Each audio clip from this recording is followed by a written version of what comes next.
Aujourd'hui, je vais redessiner dans mon style cette affiche d'Alphonse Mucha. Par contre, je vais y faire quelques changements. Je ne veux pas faire la pub de ce produit, donc je vais devoir changer ce qui se trouve dans la main, le titre de l'affiche et les motifs de fond. Je commence mon dessin sur mon iPad avec Procreate, mais la mise en couleur sera évidemment faite au tradi. Art Nouveau oblige. Je vois déjà les commentaires arriver. Je sais, ça ne se prononce pas Mucha. Mais si vous pensez que ça se prononce Mucha, eh bien vous avez aussi tort. La prononciation tchèque se rapproche plus de Mucha. Parce que même si Mucha a connu le succès en 1895 en France en devenant la figure majeure de l'Art Nouveau, c'est un artiste tchèque qui retournera dans son pays dans les années 1910 pour se concentrer sur des œuvres historiques et monumentales sur la Slovaquie et la Tchécoslovaquie. Je ne pense pas que ce soit ses œuvres les plus connues, donc j'espère vous avoir fait découvrir quelque chose de nouveau. L'affiche Job est par contre une des plus connues de Mucha, et c'est d'ailleurs pour ça que je l'ai choisie, parce qu'en vrai c'est loin d'être ma préférée. J'ai eu envie de redessiner cette illustration dans mon style parce qu'en général, les gens qui voient mon travail me disent tous « Ah oui, toi tu aimes Mucha ». Du coup, cette vidéo est vraiment l'occasion de voir si mon style est si proche que ça du sien. Du coup, j'ai décidé de remplacer le mot « job » par le mot anglais « hex », ce qui veut dire « sort », dans le mauvais sens du terme. En gros, c'est jeter un mauvais sort ou une malédiction. Quoi de mieux pour accompagner ça qu'une baguette magique dans la main de la demoiselle devenue sorcière. J'avoue, j'étais obligée. Je revisite l'affiche de Mucha dans mon style, et les sorcières c'est clairement ma deuxième marque de fabrique.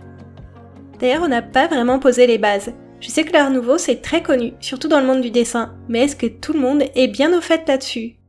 Dans le doute je recommence. C'est un mouvement artistique de la fin du 19e et du début du 20e. Il n'est pas présent que sur les dessins et les tableaux, parce que c'est un mouvement dans lequel on retrouve beaucoup d'exemples dans l'architecture, les bijoux et le design en général. C'est un style qui veut marquer une rupture avec les styles académiques classiques. Les artistes essayent d'utiliser beaucoup de lignes courbes et de formes organiques et naturelles. Personnellement, c'est un de mes styles favoris avec le mouvement pré-raphaélite. Peut-être qu'on refera une deuxième vidéo redraw en mode « et qui redessine du Waterhouse ?» Mais là, je souffrirai, parce qu'il y a là les décors dans son travail. Après, j'ai aussi eu du mal avec cette illustration. Déjà parce que j'avais beaucoup de mal à comprendre la position du personnage de l'affiche. Mucha se basait sur des photographies qu'il faisait de ses modèles pour faire ses illustrations. Alors je ne doute pas de la justesse de la position de l'affiche. Juste que sous cette grosse tignasse, on n'y voit pas grand chose.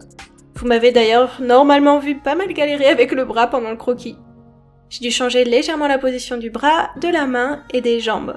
Mais c'était ça où je n'arrivais pas à construire une silhouette qui me semblait juste.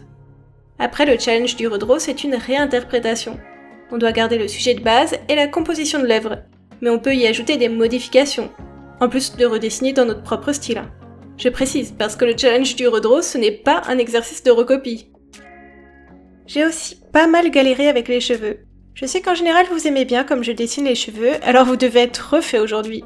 Mais c'est terrible à dessiner, c'est une sacrée prise de tête de réussir à dessiner chaque mèche de manière à peu près correcte, sans que ce soit trop ordonné ou trop bordélique.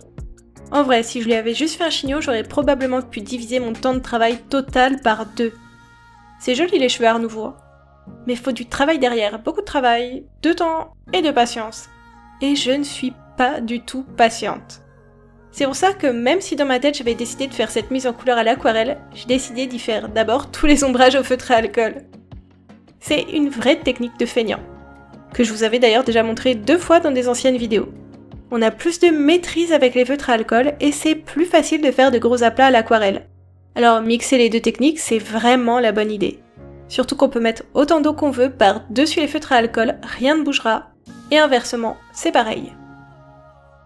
D'ailleurs, je vous remettrai l'affiche à la fin pour que vous puissiez comparer mon redraw à l'original, mais j'ai aussi eu du mal à me décider pour les couleurs. Déjà parce que même avec plusieurs centaines de feutres, on reste quand même limité dans les nuances. Mais aussi parce que si vous cherchez la fiche Job sur Google Images, vous verrez qu'elle ressort tout le temps avec des couleurs différentes, selon les réglages et la colorimétrie du traitement. J'ai essayé de viser un peu au milieu de tout ce que j'ai trouvé, et de faire avec mes feutres aussi. J'avoue, ça m'a pas mal aidé à trancher.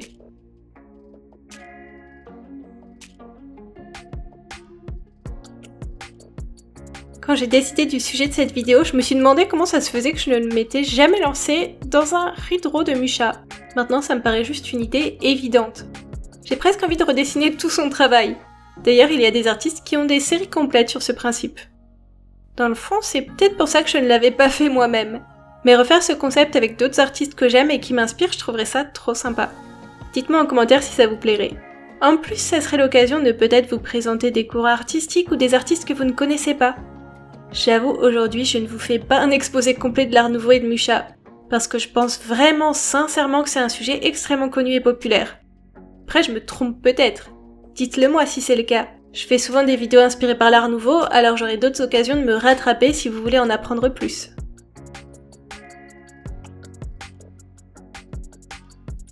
Ça y est, tous les ombrages sont terminés, c'est le moment de passer aux aplats à l'aquarelle. Et comme j'ai un set art nouveau de la marque Kansai Kuretake, forcément je vais utiliser celui-là. Et c'est marrant parce qu'en regardant le nuancier, je me suis rendu compte qu'il y avait plein de couleurs telles quelles qui correspondaient à ce dont j'avais besoin. Il y a juste pour les cheveux que j'ai dû faire un mélange. Sinon j'avais la bonne couleur pour les lettres vertes, le fond, la robe. Comme quoi, ils ont bien réfléchi leur set art nouveau. Ce n'est pas juste un argument marketing, ils se sont vraiment inspirés de la palette de couleurs de Mucha. Cette étape va peut-être vous faire un choc parce que moi ça m'en a fait un. À force d'avancer dans ma mise en couleur, je me suis habituée à l'effet ombrage coloré, avec plein de surfaces et de zones encore blanches un peu partout. Je trouvais même le rendu plutôt joli et intéressant. En soi, il se suffirait presque à lui-même. Mais ce n'est pas ce que je cherchais à faire aujourd'hui. Je veux vraiment être au plus proche de ce que j'aurais fait si j'avais dessiné cette illustration de Mucha par moi-même. Mais clairement ça m'a fait mal. J'ai eu peur pendant un moment d'avoir tout gâché. Surtout au moment où j'ai ajouté la couleur de fond. Le personnage ressortait si bien sur un fond clair. J'ai dû faire le deuil pour réussir à accepter tous ces aplats foncés. Mais ça va, ça va. Je m'y suis fait petit à petit. Le temps de m'habituer. Enfin, je vous dis ça, je me projette un peu, parce que vous l'avez encore ce fond clair. Mais comme ça vous permettra de bien être attentif pour pouvoir comparer avec le fond final. Je vous ai dit tout à l'heure que cette illustration n'était pas une de mes préférées de Mucha. En fait, il y a plusieurs raisons à ça. Déjà, je la trouve moins travaillée que ses illustrations plus tardives. Il y a moins de détails, d'ornements, le fond est beaucoup plus sobre, le cadre aussi. Bien qu'il ait été particulièrement pénible à dessiner quand même. Et encore, je l'ai simplifié, j'ai enlevé l'effet mosaïque, sinon je serais encore dessus en ce moment. C'est aussi parce que je n'aime pas le produit de la publicité. Forcément, je trouve ça plus sympa quand c'est une pub pour des biscuits. Et la grosse houppette de cheveux. Je sais que c'est ça qui fait toute l'affiche et qui a marqué les gens. Souvent, quand on pense à Mucha, on pense à cette houppette, mais je la trouve too much. J'ai d'ailleurs hésité à la réduire sur mon dessin, mais je me suis dit que ça retirait toute l'âme de l'original. Par contre, j'aurais un peu de mal à vous dire quelle est vraiment mon illustration préférée de Mucha. Parce que globalement, 80% de son travail peut rentrer dans la case « Ah oui, ça c'est mon préféré ». Par contre, si vous avez un dessin favori de Mucha, dites-le moi en commentaire, j'adorerais aller voir tout ça. Et je vous encourage à vous acheter des livres ou des artbooks de Mucha si vous aimez cet artiste. Parce que sur internet, on retrouve tout le temps les mêmes illustrations en boucle, alors qu'il a plein d'œuvres moins connues qui valent vraiment le détour. Lors de mon voyage à Prague, j'étais allée faire un tour au musée de Mucha, et c'est là que j'avais découvert son œuvre monumentale historique. Mais il a aussi beaucoup de croquis à son actif, dont de magnifiques projets de bijoux. Bref, son travail est beaucoup plus vaste que ce qu'on pourrait croire. Et comme je vous en parlais tout à l'heure, il aimait aussi beaucoup la photographie. D'ailleurs, il y avait pas mal de clichés de ses modèles dans le musée. C'était chouette de voir tout ça. D'ailleurs, lors de ce voyage, qui remonte à plusieurs années maintenant, j'avais acheté de l'aquarelle et des crayons de couleur tchèques à tester en vidéo. L'aquarelle je l'ai fait, mais les crayons n'ont jamais été déballés depuis. C'est comme tous les sujets de vidéo de mon voyage au Japon qui attendent dans un placard. Je n'ai pas assez de temps pour faire tous mes projets de vidéo, c'est terrible. Ah ça y est, on est enfin à l'étape du fond. En plus d'habitude je ne fais pas du tout mes fonds à l'aquarelle comme ça. Je l'ai fait au début en un coup sans m'appliquer parce que je recouvre le tout de drawing gum.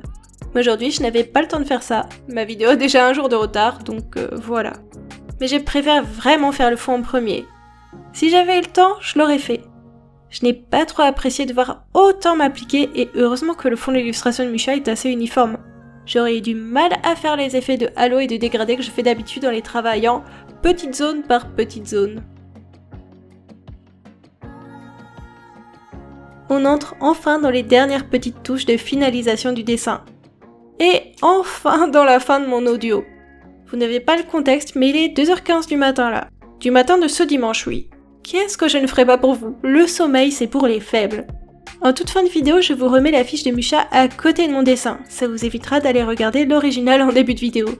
Et du coup maintenant c'est votre avis que j'attends. Profitez bien du reveal et dites-moi ce que vous en pensez. Est-ce que ce Hydro vous plaît? Est-ce qu'il est si proche que ça du style de Musha? Je suis vraiment super curieuse d'avoir votre avis.